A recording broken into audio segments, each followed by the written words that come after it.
Hey guys, we are School of Wok. I'm Jeremy. This is Wok Wednesday, and this week we're doing a Vietnamese style quick chicken meatball soup noodles.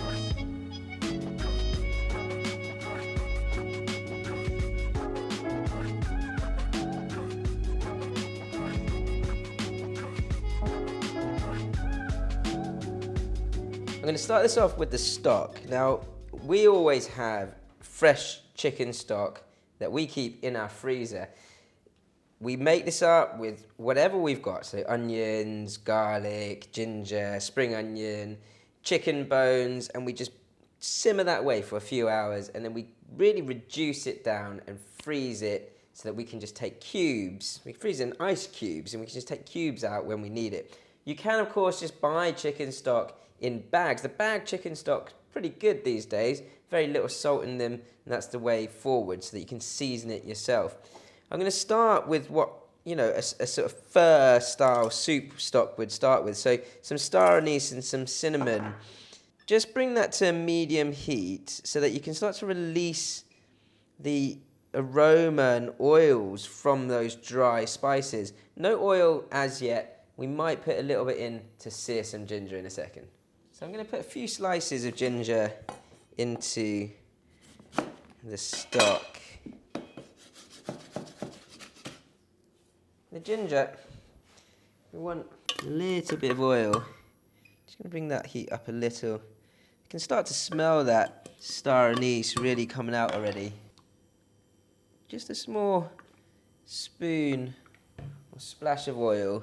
And on that medium heat, we're going to start to sear that ginger, and this will add a lot of flavour to the stock as well.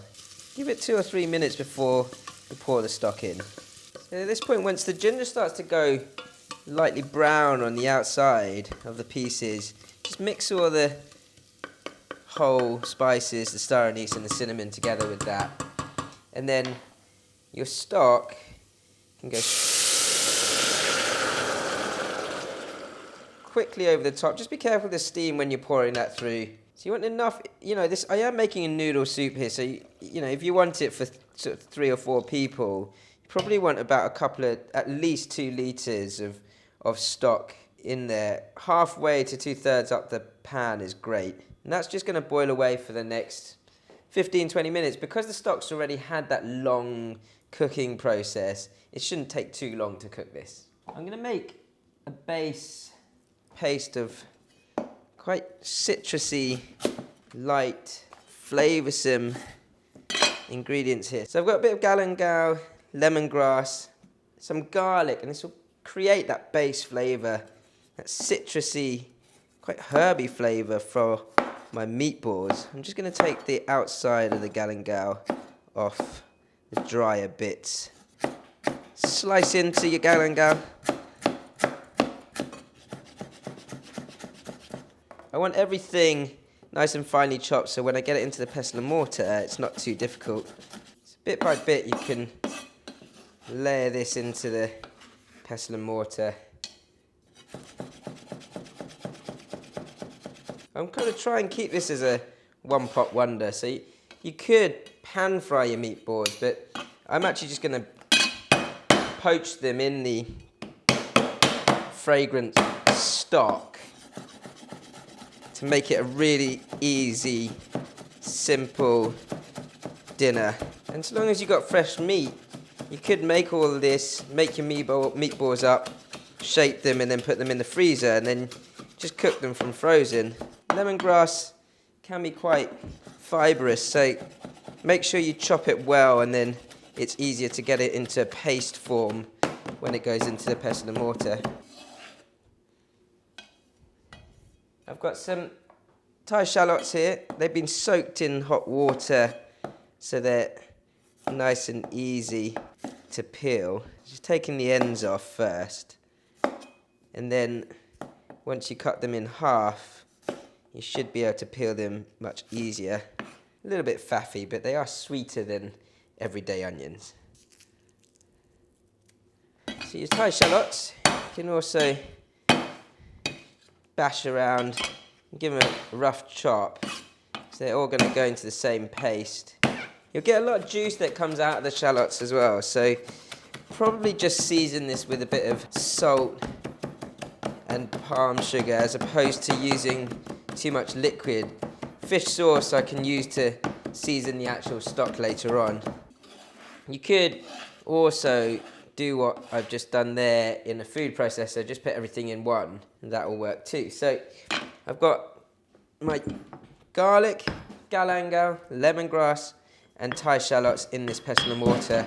I'm going to start to bash that through. So my paste is nice and not necessarily like fully smooth, but it's still a little bit coarse, but it's a lot more uniform than when I just sliced or chopped into all those ingredients. So that can go straight over my chicken mince. So this is a minced up chicken thighs, legs. I doubt there's any breast in there. It's got all the sort of sinew and fat in there, so it should come out quite nice and succulent. The last couple of things I'm going to chop into this rather than put into the paste is a bit of spring onion and coriander. And the reason why I'm chopping this as opposed to putting it in the paste is I want to be able to see the green specks in the meatballs.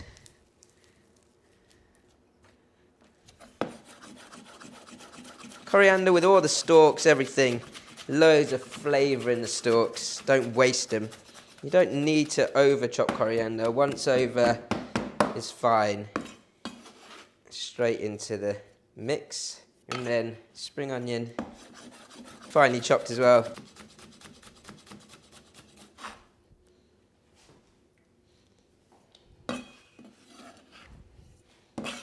So you want to season this with a bit of salt, palm sugar and sesame oil.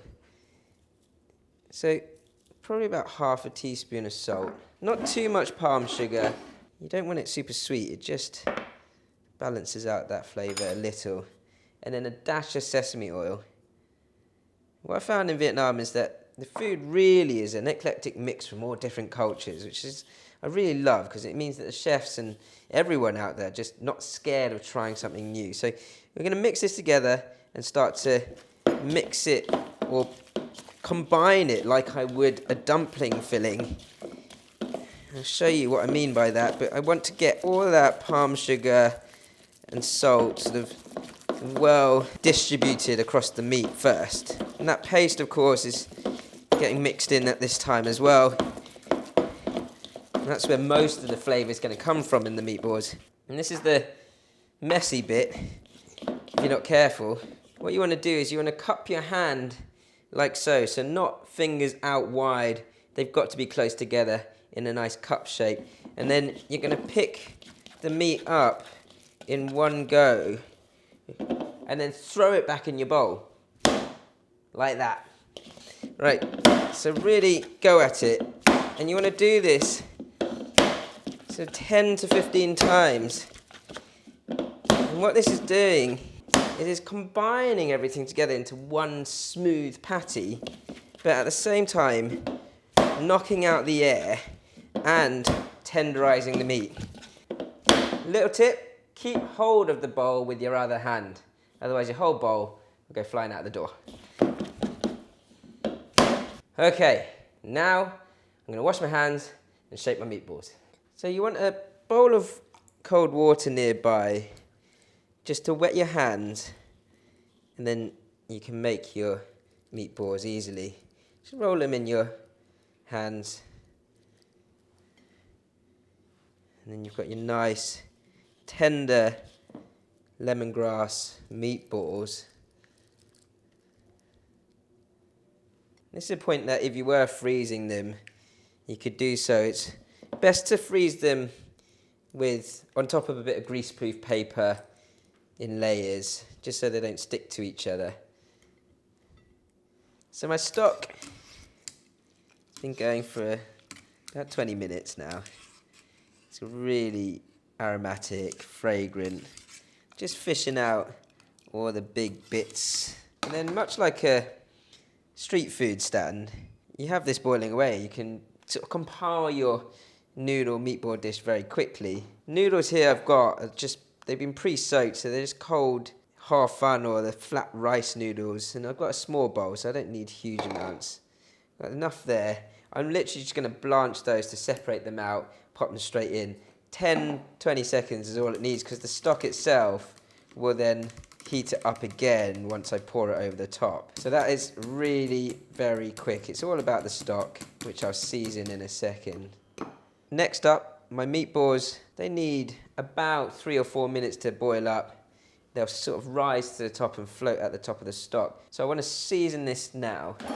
So I'm going to put some fish sauce in, a couple of tablespoons of fish sauce. Taste that for saltiness. Could do with a little bit more.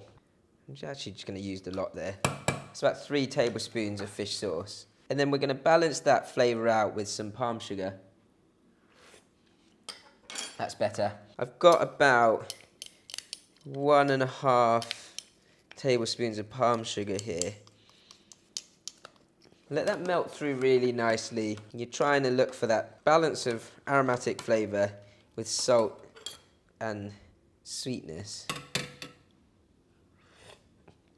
Oh yeah, that's really moreish now. I'm going to bring that to a boil, and then we're going to start to cook your meatballs. I'm just doing one bowl here, so I'll show you a few.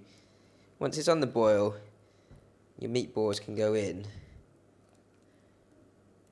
So my meatballs have had about 2 to 3 minutes so far. I've got my picked bean sprouts here, nicely washed, stay nice and crunchy that way. I'm going to blanch those for literally about 30 seconds, and then straight out, serve that straight into the bowl. And then my meatballs should actually just float at the top of the stock when they're ready, and that's because they've contracted whilst they're cooking, and there's a little bit of air inside between the actual meat, so they can come straight out so they don't overcook. Then I've got, as you would in Vietnam, just a smaller version, some nice herbs on the side, got some Thai basil, some mint. Add your stock over the top, reheats those noodles quite quickly. Slice of lime on the side for whoever it is, this time me, to squeeze over the top just before you tuck in. Nice squeeze of lime.